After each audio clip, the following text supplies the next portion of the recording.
Chandrasekaran sir, sir இப்போ முதல் நாள்லேருந்து இப்போ வரைக்கும் 4 முறை சந்தித்து விட்டார் விஜய். 5வது முறை இன்னைக்கு கூட 4வது முறை போகும்போது பாதி வழியில் யூட்டன் ஆளுநர் வந்து திடீர்னு நேரத்தை ஒதுக்கீடு செய்யலை அப்படின்னு சொல்லி இவ்வளவு முறை சரவண பெருமாள் சொன்ன கருத்தையும் நீங்கள் பார்த்துருப்பீங்க. உண்மையிலேயே இது அரசியல் நகர்வுகளால் நடத்தப்பட்ட ஒரு சூழ்ச்சி அப்படின்னு புரிஞ்சுக்கலாமா, இல்லை இது முதல் முறையாக தேர்தலில் விஜய் சந்திச்சிருக்கனால அவருக்கு இன்னும் நடைமுறையே தெரியலை, அதனால் இப்படியான ஒரு சிக்கல்களை சந்திக்கிறாங்க அப்படின்னு புரிஞ்சுக்கலாமா? இல்லை, நம்ம 4ஆம் தேதி தேர்தல் முடிவு வெளிவருகிறது. இன்றைக்கு 9ஆம் தேதி. இன்னொன்று நாளை 10ஆம் தேதியோடு நம்முடைய தமிழக சட்டமன்றத்துடைய பதவிக்காலம் முடியும், காலாவதியாகுது. அதனால ஒரு கிரைசிஸ் வர்ற அளவிற்கு ஆளுநரின் காலதாமதம் தான் காரணம்னு நான் நினைக்கிறேன். என்னென்னா நீங்கள் அவர் கிளைம் பண்ண கூட தேவையில்லை. ஆக்சுவலி வந்து நான் என்ன கூப்பிடுங்கள்னு கிளைம் பண்ண கூட தேவையில்லை. அந்த எவ்வளவு மெம்பர்ஸ் எலெக்டட்னு சொல்லி தேர்தல் கமிஷன் கொண்டு போய் லிஸ்ட்டை கவர்னர்கிட்ட கொடுத்த உடனேயே ஒரு சிங்கிள் மெஜாரிட்டி உள்ள ஒரு பார்ட்டியை அவர் இன்வைட் பண்ண வேண்டியது தான் அவருடைய அரசியல் சட்ட கடமை. அதுதான் அரசியல் சட்டத்தில் சொல்லப்பட்டிருக்கு. அதைத்தான் பல நேரங்களில் பல ஆளுநர்கள் கடைபிடிச்சிருக்காங்க. உச்சநீதிமன்றமும் பல முறை அறிவுறுத்திருக்கு.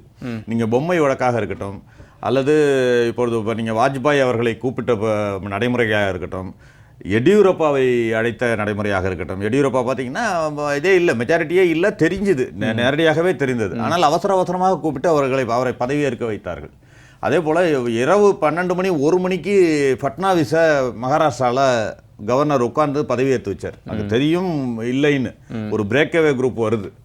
அதை வைத்துக்கொண்டு வேண்டுமென்றே ஒரு கட்சியை உடைப்பார்கள் என்ற நம்பிக்கையில் கூட அவர் பதவியேற்று வச்சதை பார்த்தோம்.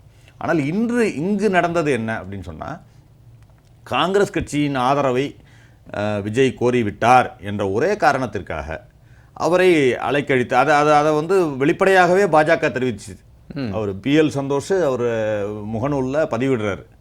காங்கிரஸ் கட்சி முகத்தில் கரி பூசப்படும், என்ன நடக்கும் என்பதை காலம் பதில் சொல்லும்லாம் சொல்கிறார். அதற்கேற்ற நகர்வுகளும் நடந்தது. இதே ஆளுநர் என்ன சொல்கிறார், அவர் என்ன சொல்கிறாரு, நீங்கள் வந்து அதாவது பல வழக்குகள்லையும் பல நடைமுறைகள்லையும் அரசியலமைப்பு சட்டத்திலையும் கூறப்பட்டது என்ன, மெஜாரிட்டியை நிரூபிக்க வேண்டியது ஃப்ளோர் அசம்பிளி தான். அது வந்து ராஜ்பவன் கிடையாது. நீங்கள் லெட்டர் கொடுக்குறீங்களா அல்லது சிம்பிள் மெஜாரிட்டி சிங்கிள், அதாவது உங்களுக்கு தனிக்கப்பட்ட பெரும்பான்மை கட்சியாக நீங்கள் இருக்கீங்களா அப்படிங்கிறத பார்க்குறது மட்டும்தான் இது. அதில் ஏதாவது ஒரு நடைமுறை சிக்கல் இருக்குன்னா எப்படி இருக்கணும்னா, இன்னொரு கட்சியும் கிளைம் கோரியிருந்தாங்கன்னு வச்சுக்கோங்க, அப்போ அந்த மெஜாரிட்டியை அவர் பார்க்கலாம். இன்னொரு கட்சியும் ஏதோ அடுத்தது வந்த திமுக இருக்குது அப்படின்னா, நாங்களும் மெஜாரிட்டியை நாங்கள் ப்ரூவ் பண்ணுறோம், எங்களை அழைப்பு கொடுங்கன்னு கேட்டிருந்தா அதை வெரிஃபை பண்ணுறதுக்கான ஒரு நடைமுறை இருக்குது. ஆனால் அது இல்லை. அது இல்லாத பட்சத்தில் இவரை அழைத்திருக்க வேண்டும், முதலிலேயே அழைத்திருக்க வேண்டும். அதை அழைக்காமல் காலதாமதம் செய்ததோடு மட்டுமல்ல, அவருடைய ஒரு பேட்டியே சொல்கிறாரு, திமுகவும் அதிமுகவும் வந்தாலும் நாங்கள் வந்து அந்த 118ஓடு வந்தால் நான் அவர்களை அழைப்பேன்னு சொல்கிறார். அப்படின்னா திமுகவும் அதிமுகவும்னு கோடி காட்டுறாரு. அது மாதிரி இதுவும் நடந்துச்சு அப்படிங்கிறத நம்ம பார்த்தோம். ஒரு அதிமுக 3வது கட்சியாக இங்கு தோற்கடிக்கப்பட்ட ஒரு கட்சியாக அதிமுக இருந்துச்சு. எடப்பாடி பழனிசாமி தலைமையிலான கட்சி. அதன் தலைமையில் ஆட்சி அமைக்க திமுக ஆதரவு கொடுக்கிறது.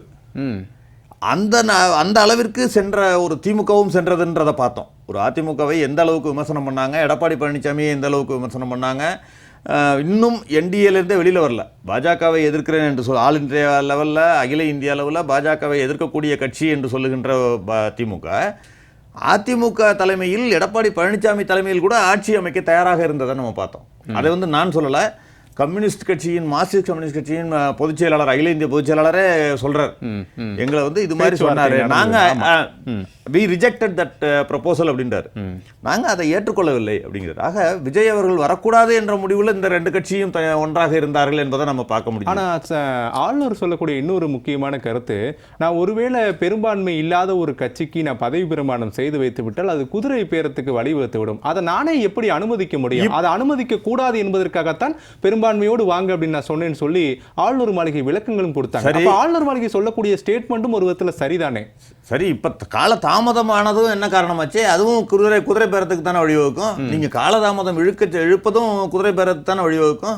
நீங்க அதையும் நீங்க செய்றீங்கல்ல, அதே மாதிரி நீங்க வந்து அதே மாதிரி இன்னொரு இண்டிகேஷன் கொடுக்குறீங்க, திமுக அதிமுக வந்தாலும் நான் பதவியேற்க வைப்பேன் அப்படின்னு சொல்ற ஒரு நடைமுறை என்பது அவர்கள் இருவரையும் சேர்த்து வைப்பதற்கான முயற்சியும் நீங்க பண்ணிருக்கீங்க. ஆக பாஜக பின்னணியில் இருந்து காங்கிரஸ் ஆட்சியிலோ அதிகாரத்திலோ உள்ளே வரக்கூடாது, அதை தடுக்க வேண்டும் என்ற முயற்சியில் அவர்கள் ஈடுபட்டிருக்கிறார்கள். அது இன்றைக்கு முறியடிக்கப்பட்டிருக்கிறது. இன்றைக்கு வந்து மக்கள் மேண்டேட் என்னங்க, அதுதான் மெயின். நீங்க எல்லாம் விட்டுருங்க, அவரு இவரு இல்ல கவர்னரு, பாஜக, காங்கிரஸ் இதெல்லாம் விடுவோம். ஒரு மக்களுடைய தீர்ப்பு என்ன? மக்களுடைய தீர்ப்பு முதல் கட்சியாக, அதாவது ஆட்சி அமைக்கக்கூடிய கட்சியாக விஜய் அவர்களுடைய தாவேகா வர வேண்டும் என்பதுதான் மக்களுடைய தீர்ப்பு. அதற்கு அடுத்து இரண்டாவது எதிர்க்கட்சியாக திமுக அமர வேண்டும் என்பது மக்களுடைய தீர்ப்பு. மூன்றாவதாக வீழ்த்தப்பட்ட கட்சியாக அதிமுக, எடப்பாடி தலைமையிலான அதிமுக இருக்க வேண்டும் என்பதுதான் மக்களுடைய தீர்ப்பு. அதை மதித்து தான் நடக்க வேண்டுமே தவிர அதற்கு எதிராக, ஜனநாயக நடைமுறைகளுக்கு எதிராக, அரசியலமைப்பு சட்டத்திற்கு எதிராக கவர்னர் நடக்க முயன்றார் என்பதுதான் இப்போது எங்களிடம் உள்ள குற்றச்சாட்டு. சரி, ஓகே. ரவிசங்கர் சார், சுருக்கமா. சரி, நான் வரேன். சுருக்கமா, அதாவது வந்து பாத்தீங்கன்னா இங்க விஷயமே என்னன்னு கேட்டீங்கன்னா, தீய சக்தி அப்படின்னு சொல்லி இருக்க கூட்டணியை தோற்கடிச்சிட்டாங்க. ஆனா நம்ம என்ன பண்ணியிருக்கணும், நம்ம வந்து அடுத்த கட்டமாக இருக்க கூட பெருவாரியான கட்சியை தான் அவர் அப்ரோச் பண்ணியிருக்கணும். அதுதான் நான் சொன்ன ஏற்கனவே சொன்ன பாயிண்ட். இங்கதான் குழப்பங்கள். பெருவாரியான கட்சினா அது யார்? பெரும் அதிமுக. வேற என்ன இருக்கு? அவங்கள அழைச்சிருக்கலாம். நீங்க அன்புமணியை போய் பார்த்து திமுக தானே வரும். அதுலயே ஒரு மாறுபாடு இருக்கு. திமுக தானே பெருவாரியான அவங்க எதிர்க்கட்சி. அவங்க தான் தீய சக்தின்னு சொல்லி தானே இவர் பிரச்சாரம் பண்ணி ஜெயிச்சிருக்கிறாரு. அவங்களே நம்ம எப்படி நீங்க அழைக்க முடியும்? அதாவது இப்போ உங்களுக்கு பாட்டாளி மக்கள் கட்சிக்கு அழைப்பு விடுவதற்கு இது இருக்கு. அங்க போய் பேரம் பேசியாச்சு. இது குதிரை பேரம். இப்ப காங்கிரஸ்குள்ளேயே நடந்ததெல்லாம் இன்னும் கொஞ்ச நாள்ல வெளியே வரும். அது பேரமா இல்ல குதிரை பேரமா அப்படின்னு தெரிய வரும். சரி சார், நிறைவா. இன்றைக்கு நாளைக்கு முதலமைச்சராக பதவியேற்கும் தாவேகா தலைவர் விஜய் மற்றும் அவர் அந்த அமைச்சரவையில் பங்கேற்பவர்களுக்கு வாழ்த்துக்கள் முதல்ல. ஏன்னா இதில் பல செய்திகளை சொல்லணும். கூட்டணியில் இருக்கிறதுனால பல சிக்கல்களை சந்திப்பாரா, சவால்களை சந்திப்பாரான்னா, இது ஒரு செக் அண்ட் பேலன்ஸ் நடைமுறை. அது நல்லது தான் என்று நினைக்கிறேன். ஏனென்றால் ஒரு ஒரு ஒரு மிருக பலத்தில் ஒரு ஆட்சிக்கு வரும் பொழுது அவர்கள் நினைத்ததையெல்லாம் செய்யலாம் என்று நினைக்கக்கூட சாத்தியக்கூறுகள் இருக்கின்றன. இருக்கும் பொழுது ஒரு கூட்டணி கட்சியினரோடு சேர்ந்து ஒரு ஆட்சியை அமைக்கும் பொழுது அது ஒரு செக் அண்ட் பேலன்ஸாக அந்த ஆட்சி அமையும் என்பதுதான் என்னுடைய கருத்து. எல்லோருடைய கருத்துக்களையும் அரவணைத்து செல்வது தானே ஆட்சின்றது. நீங்கள் மத்தியில் கூட்டாட்சி, மாநிலத்தில் சுயாட்சின்னு சொல்வது என்பது இவர்கள் ஒரு கோஷத்தை எழுப்புவார்கள். ஆனால் மத்தியில் கூட்டாட்சி என்பது மத்தியில் கூட்டணியிலும் ஆட்சியில் பங்கேற்பாங்க. இங்கு மட்டும் கூட்டணி ஆட்சி என்பது நடைமுறைக்கு சாத்தியம் இல்லைன்னு ரெண்டு கட்சியுமே சொல்லிட்டு வந்தாங்க. ஆனால் இன்றைக்கு கூட்டணி ஆட்சி தான் சாத்தியம், கூட்டணி ஆட்சி தான் அமைய வேண்டும் என்று மக்கள் தீர்ப்பு வந்திருக்கிறது. அதற்கான சாத்தியக்கூறையும் உருவாக்கி இருக்கிறது. ஆனால் அதற்கு முன்பே தாவேகா கட்சியின் முதல் மாநாட்டிலேயே அவர் வந்து நாங்கள் தனி மெஜாரிட்டியாக வந்தால் கூட கூட்டணி கட்சிகளுக்கும் இடமளிப்போம் அப்படின்னு சொல்லி வந்த வாக்குகளை பெற்றார் என்பதையும் பார்த்தோம். அதை அங்கீகரித்திருக்கிறார்கள் மக்கள் அப்படிங்கிறதையும் பார்க்கிறோம். ஏனென்றால் அதுல என்ன ஒரு செய்தி என்று சொன்னால், கூட்டணி ஆட்சி அப்படிங்கிறதுல எல்லா கட்சிகளும் இணைந்து வாக்குகளை பெறுகின்றன.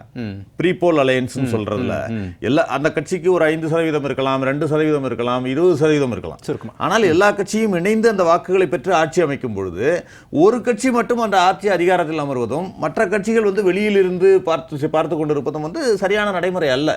எல்லோருக்கும் அந்த அதிகார பகிர்வு கொடுப்பது என்பதுதான் உண்மையான கூட்டாட்சி தத்துவம் என்பதுதான் என்னுடைய கருத்து. திமுக காங்கிரஸ் இருந்த போது பேச முடியாத வார்த்தைகள்லாம் இப்ப சுதந்திரமா சந்திரசேகரன் சார் வாயிலிருந்து வருது.